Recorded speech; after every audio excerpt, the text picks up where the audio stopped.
I'd like to tell you about the strangest secret in the world. Not long ago, Albert Schweitzer, the great doctor and Nobel Prize winner, was being interviewed in London, and a reporter asked him, "Doctor, what's wrong with men today?"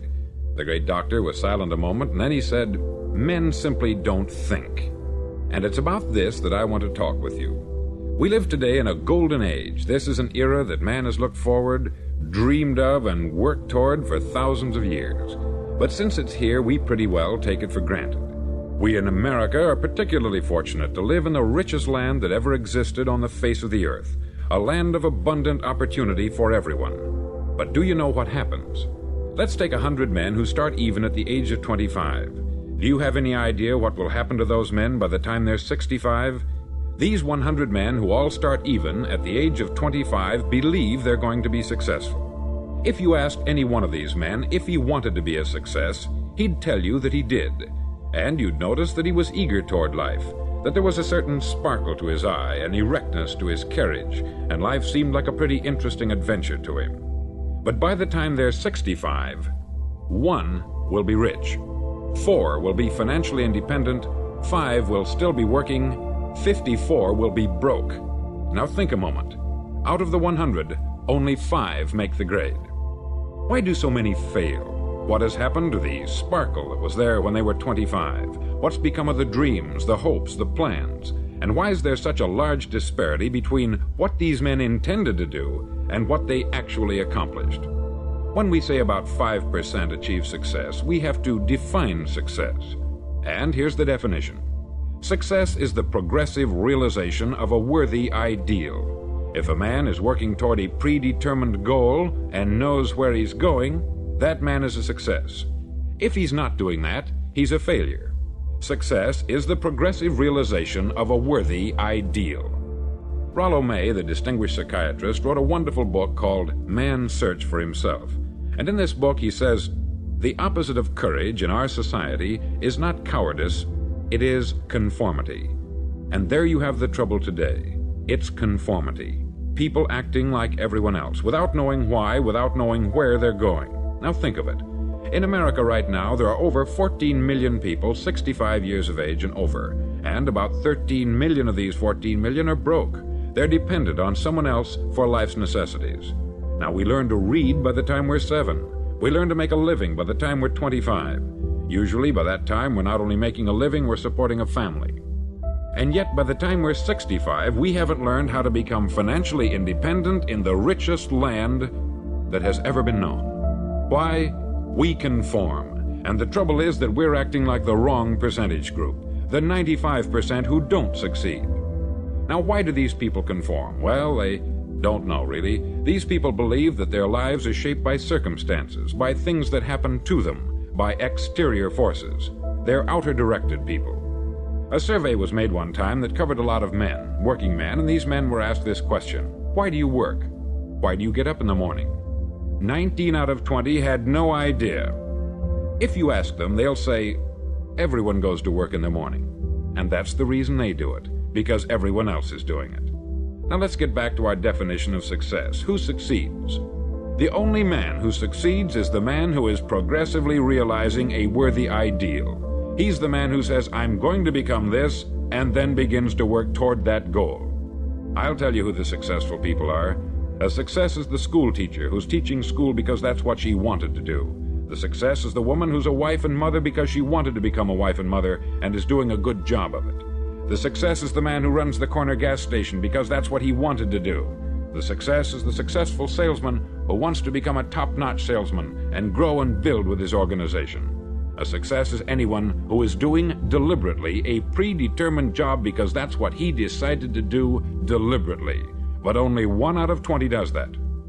That's why today there isn't really any competition unless we make it for ourselves.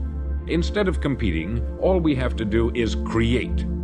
Now, for 20 years, I looked for the key which would determine what would happen to a human being. Was there a key I wanted to know which would make the future a promise that we could foretell to a large extent?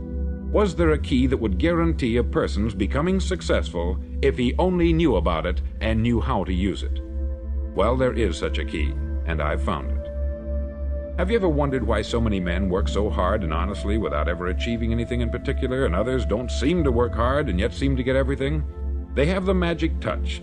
You've heard them say that about someone. Everything he touches turns to gold. And have you ever noticed that a man who becomes successful tends to continue to become successful? And on the other hand, have you noticed how a man who is a failure tends to continue to fail? It's because of goals. Some of us have them, some don't. People with goals succeed because they know where they're going. Now think of a ship leaving a harbor, and think of it with the complete voyage mapped out and planned. The captain and crew know exactly where it's going and how long it will take. It has a definite goal. 9,999 times out of 10,000 it will get to where it started out to get. Now let's take another ship, just like the first, only let's not put a crew on it, or a captain at the helm. Let's give it no aiming point, no goal, no destination. We just start the engines and let it go. I think you'll agree with me that if it gets out of the harbor at all, it will either sink or wind up on some deserted beach a derelict. It can't go any place because it has no destination and no guidance. It's the same with a human being. Take the salesman, for example.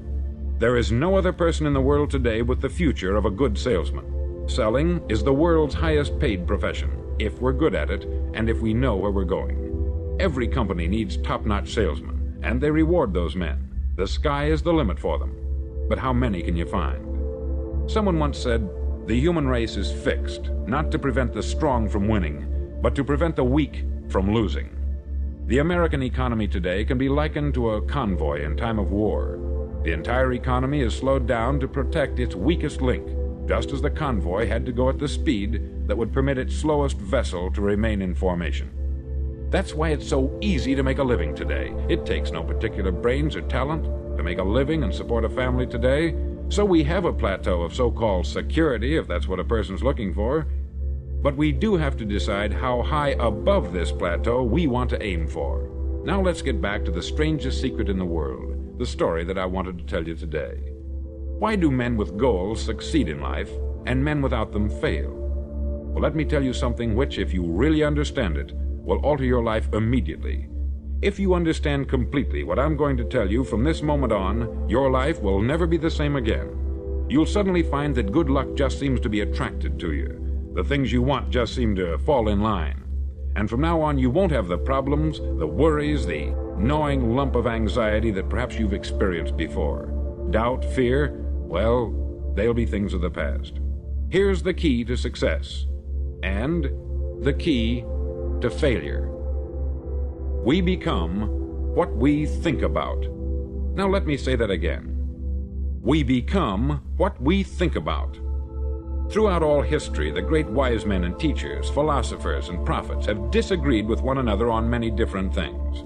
It is only on this one point that they are in complete and unanimous agreement. Listen to what Marcus Aurelius, the great Roman emperor, said. He said, "A man's life is what his thoughts make of it." Disraeli said this, "Everything comes if a man will only wait. I have brought myself by long meditation to the conviction that a human being with a settled purpose must accomplish it, and that nothing can resist a will that will stake even existence for its fulfillment." Ralph Waldo Emerson said this, "A man is what he thinks about all day long." William James said, "The greatest discovery of my generation is that human beings can alter their lives by altering their attitudes of mind." And he also said, "We need only in cold blood act as if the thing in question were real, and it will become infallibly real by growing into such a connection with our life that it will become real. It will become so knit with habit and emotion that our interest in it will be those which characterize belief." He also said this, "If you only care enough for a result, you will almost certainly attain it. If you wish to be rich, you will be rich. If you wish to be learned, you will be learned. If you wish to be good, you will be good. Only you must then really wish these things, and wish them exclusively, and not wish at the same time 100 other incompatible things just as strongly." In the Bible you read, in Mark 9:23, "If thou canst believe, all things are possible to him that believeth." Dr. Norman Vincent Peale said this, "This is one of the greatest laws in the universe. Fervently do I wish I had discovered it as a very young man. It dawned upon me much later in life, and I've found it to be one of the greatest, if not my greatest discovery outside of my relationship to God. And the great law, briefly and simply stated, is that if you think in negative terms, you'll get negative results. If you think in positive terms, you will achieve positive results. That is the simple fact which is at the basis of an astonishing law of prosperity and success. In 3 words, believe and succeed. William Shakespeare put it this way: our doubts are traitors and make us lose the good we oft might win by fearing to attempt. George Bernard Shaw said, people are always blaming their circumstances for what they are. I don't believe in circumstances. The people who get on in this world are the people who get up and look for the circumstances they want, and if they can't find them, make them. Well, it's pretty apparent, isn't it? And every person who discovered this for a while believed that he was the first one to work it out. We become what we think about. Now, it stands to reason that a person who's thinking about a concrete and worthwhile goal is going to reach it, because that's what he's thinking about. And we become what we think about. Conversely, the man who has no goal, who doesn't know where he's going, and whose thoughts must therefore be thoughts of confusion and anxiety and fear and worry, becomes what he thinks about. His life becomes one of frustration, fear, anxiety, and worry. And if he thinks about nothing, he becomes nothing. Now, how does it work? Why do we become what we think about? Well, I'll tell you how it works as far as we know. Now, to do this, I want to tell you about a situation that parallels the human mind. Suppose a farmer has some land, and it's good, fertile land. Now, the land gives the farmer a choice. He may plant in that land whatever he chooses. The land doesn't care.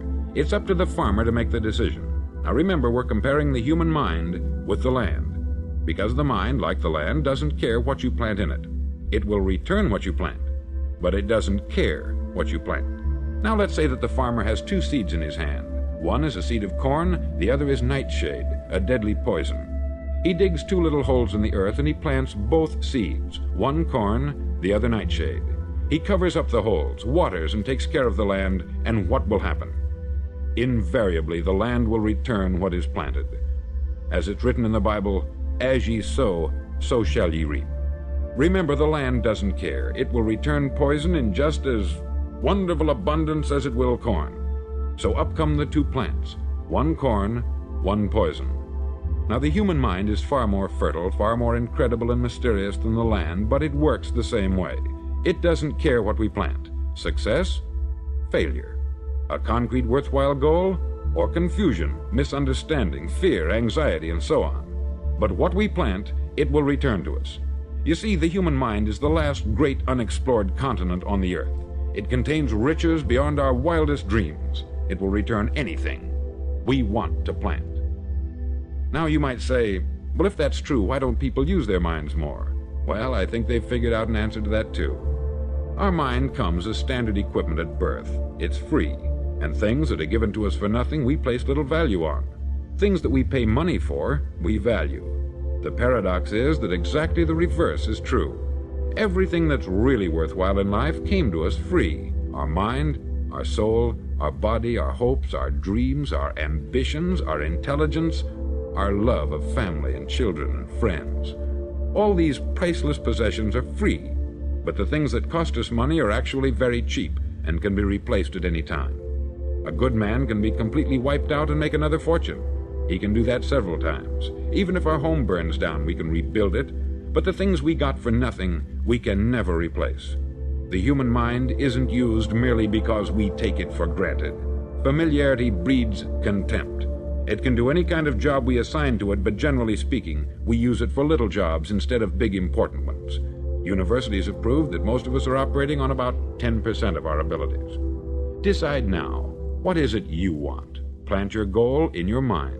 It's the most important decision you'll ever make in your entire life. Do you want to be an outstanding salesman, a better worker at your particular job? Do you want to go places in your company, in your community? All you've got to do is plant that seed in your mind. Care for it. Work steadily toward your goal, and it will become a reality. It not only will, there's no way that it cannot. You see, that is a law, like the laws of Sir Isaac Newton, the laws of gravity. If you get on top of a building and jump off, you'll always go down. You'll never go up. And it's the same with all the other laws of nature. They always work, they're inflexible. Think about your goal in a relaxed, positive way. Picture yourself in your mind's eye as having already achieved this goal. See yourself doing the things you will be doing when you've reached your goal. Ours has been called the phenobarbital age, the age of ulcers and nervous breakdowns. At a time when medical research has raised us to a new plateau of good health and longevity, far too many of us worry ourselves into an early grave trying to cope with things in our own little personal ways, without learning a few great laws that will take care of everything for us. These things we bring on ourselves through our habitual way of thinking. Every one of us is the sum total of his own thoughts. He is where he is because that is exactly where he really wants to be, whether he'll admit that or not. Each of us must live off the fruit of his thoughts in the future, because what you think today and tomorrow, next month and next year, will mold your life and determine your future. You're guided by your mind. I remember one time I was driving through Arizona and I saw one of those giant earth-moving machines roaring along the road at about 35 miles an hour with what looked like 20 tons of dirt in it, a tremendous, incredible machine, and there was a little man perched way up on top with the wheel in his hands guiding it. And as I drove along, I was struck by the similarity of that machine to the human mind. Just suppose you're sitting at the controls of such a vast source of energy. Are you going to sit back and fold your arms and let it run itself into a ditch? Or are you going to keep both hands firmly on the wheel and control and direct this power to a specific, worthwhile purpose? It's up to you. You're in the driver's seat. You see, the very law that gives us success is a two-edged sword. We must control our thinking. The same rule that can lead a man to a life of success, wealth, happiness, and all the things he's ever dreamed of for himself and his family, that very same law can lead him into the gutter. It's all in how he uses it, for good or for bad. This is the strangest secret in the world. Now, why do I say it's strange, and why do I call it a secret? Actually, it isn't a secret at all. It was first promulgated by some of the earliest wise men, and it appears again and again throughout the Bible. But very few people have learned it, understand it. That's why it's strange, and why, for some equally strange reason, it virtually remains a secret. I believe that you could go out and walk down the main street of your town and ask one man after another what the secret of success is, and you probably wouldn't run into one man in a month who could tell you. Now, this information is enormously valuable to us if we really understand it and apply it. It's valuable to us not only for our own lives, but the lives of those around us, our family, employees, associates, and friends. Life should be an exciting adventure. It should never be a bore. A man should live fully, be alive. He should be glad to get out of bed in the morning. He should be doing a job he likes to do because he does it well. One time I heard Grove Patterson make a speech, the editor-in-chief of the Toledo Daily Blade, and as he concluded his speech, he said something that I've never forgotten. He said something like this: "My years in the newspaper business have convinced me of several things, among them that people are basically good, and that we came from someplace, and we're going someplace. So we should make our time here an exciting adventure. The architect of the universe didn't build a stairway leading nowhere." And the greatest teacher of all, the carpenter from the plains of Galilee, gave us the secret time and time again. "As ye believe, so shall it be done unto you." I've explained the strangest secret in the world and how it works. Now I want to explain how you can prove to yourself the enormous returns possible in your own life by putting this secret to a practical test. I want you to make a test that will last 30 days. Now, it isn't going to be easy. If you'll give it a good try, it will completely change your life for the better. Back in the 17th century, Sir Isaac Newton, the English mathematician and natural philosopher, gave us some natural laws of physics which apply as much to human beings as they do to the movement of bodies in the universe. Now, one of these laws is that for every action, there is an equal and opposite reaction. Simply stated, as it applies to you and me, it means we can achieve nothing without paying the price. The results of your 30-day experiment will be in direct proportion to the effort you put forth. To be a doctor, you must pay the price of long years of difficult study. To be successful in selling, and remember that each of us succeeds to the extent of his ability to sell, selling our families on our ideas, selling education in schools, selling our children on the advantages of living the good and honest life, selling our associates and employees on the importance of being exceptional people, to, of course, the profession of selling itself.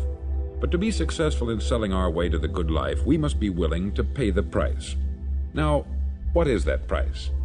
Well, it's many things. First, it's understanding emotionally, as well as intellectually, that we literally become what we think about, that we must control our thoughts if we're to control our lives.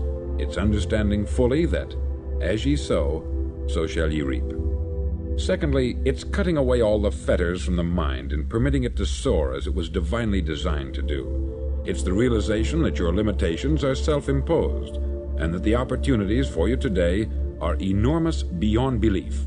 It's rising above narrow-minded pettiness and prejudice. Thirdly, to use all your courage to force yourself to think positively on your own problem, to set a definite and clearly defined goal for yourself, to let your marvelous mind think about your goal from all possible angles, to let your imagination speculate freely upon many different possible solutions, to refuse to believe there are any circumstances sufficiently strong to defeat you in the accomplishment of your purpose, to act promptly and decisively when your course is clear, and to keep constantly aware of the fact that you are, at this moment, standing in the middle of your own acre of diamonds, as Russell Conwell used to point out. Fourth, save at least 10% of what you earn. It's also remembering that no matter what your present job, it has enormous possibilities if you're willing to pay the price. Now let's just go over the important points in the price each of us must pay to achieve the wonderful life that can be ours. It is, of course, worth any price. 1, you will become what you think about. 2, remember the word imagination. Let your mind soar. 3, courage. Concentrate on your goal every day. 4, save 10% of what you earn. And action. Ideas are worthless unless we act on them.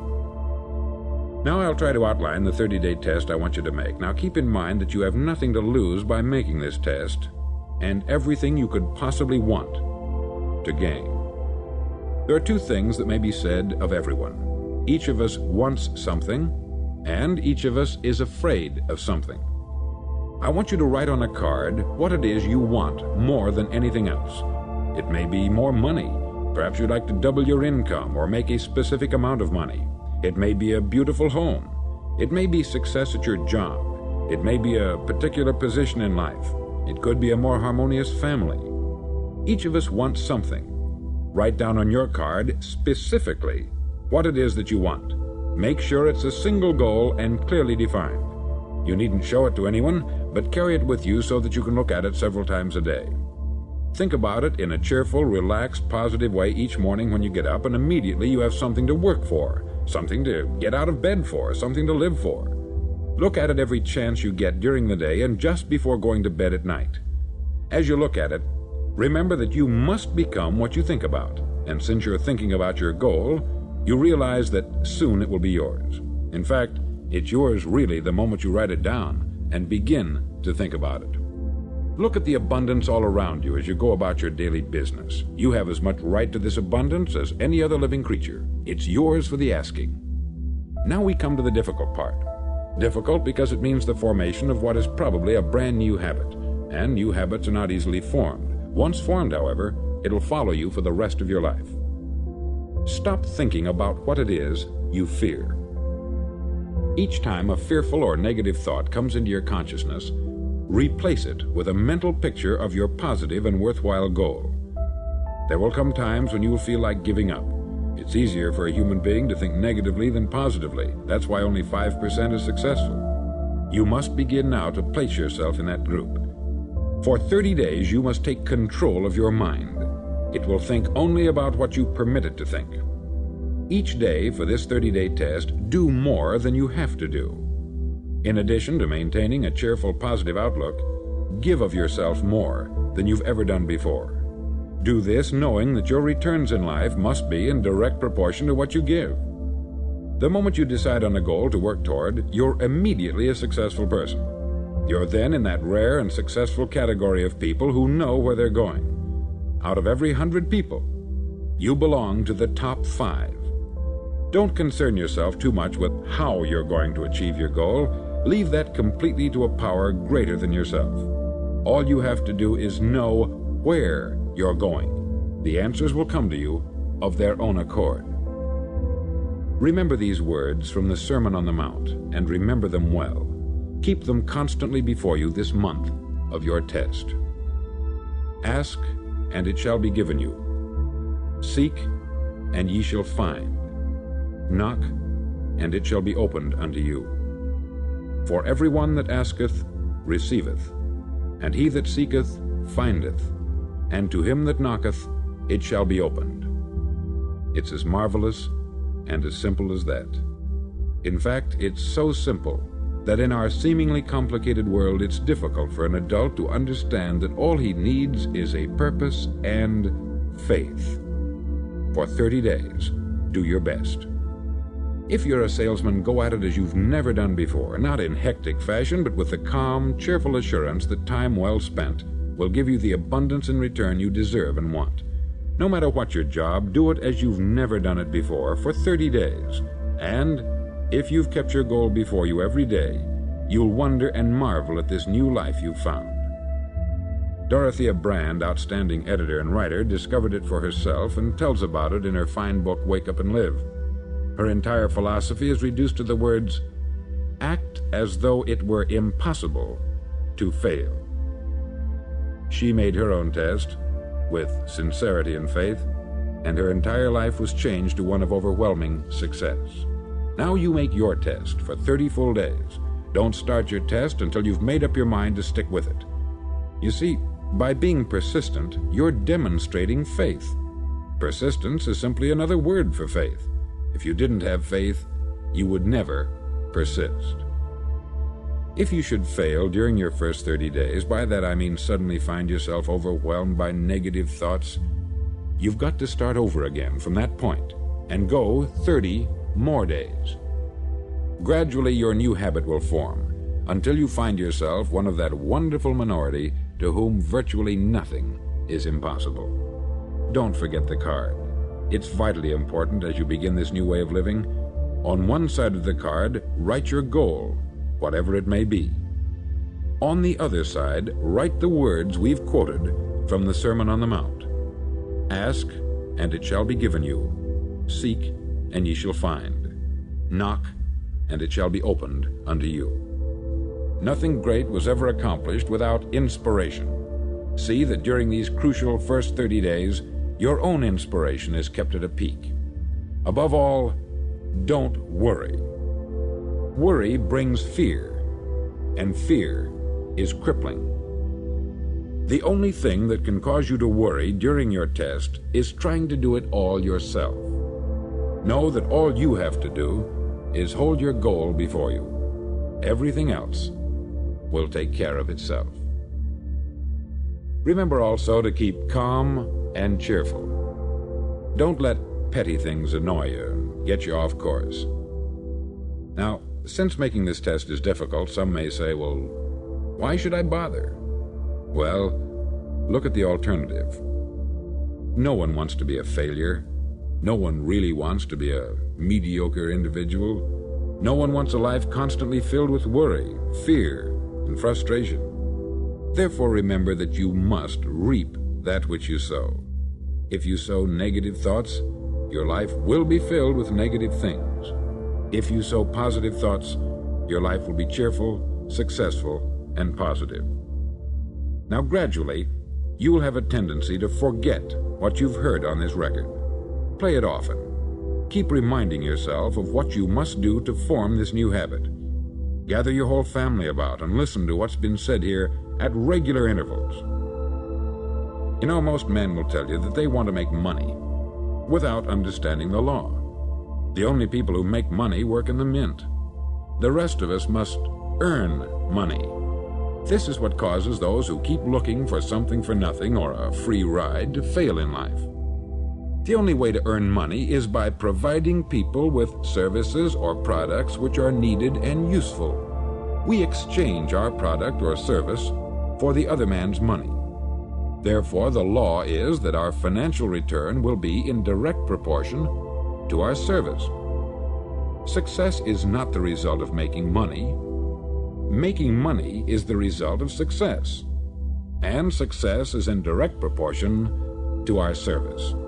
Most people have this law backwards. They believe that you're successful if you earn a lot of money. The truth is that you can only earn money after you're successful. It's like the story of the man who sat in front of the stove and said to it, "Give me heat, and then I'll add the wood." How many men and women do you know, or do you suppose there are today, who take the same attitude toward life? There are millions. We've got to put the fuel in before we can expect heat. Likewise, we've got to be of service first before we can expect money. Don't concern yourself with the money. Be of service. Build, work, dream, create.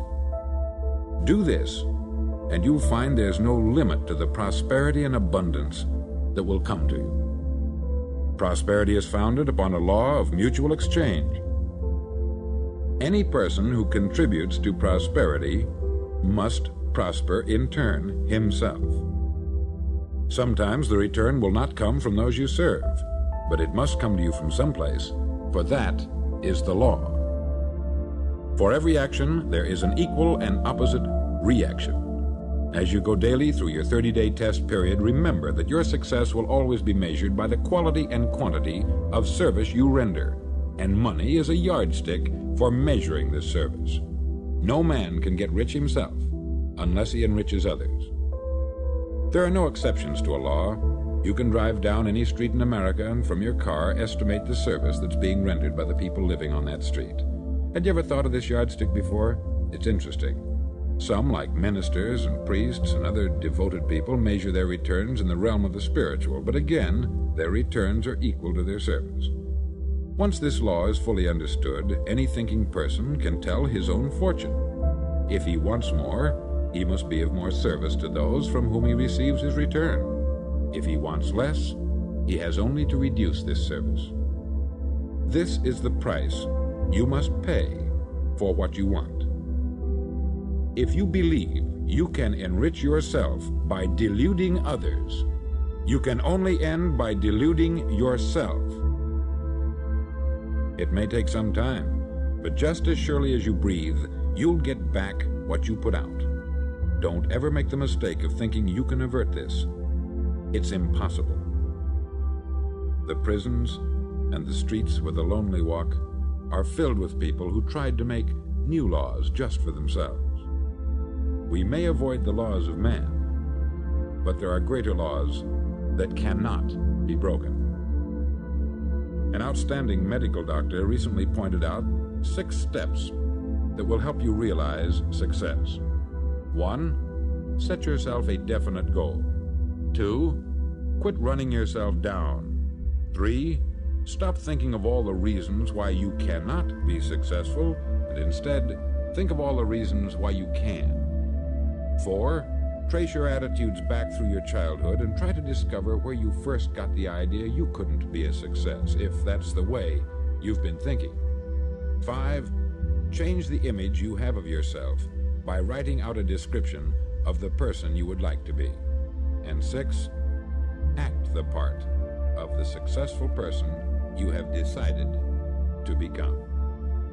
The doctor who wrote those words is a noted West Coast psychiatrist, David Harold Fink, M.D. Do what all experts since the dawn of recorded history have told you you must do. Pay the price by becoming the person you want to become.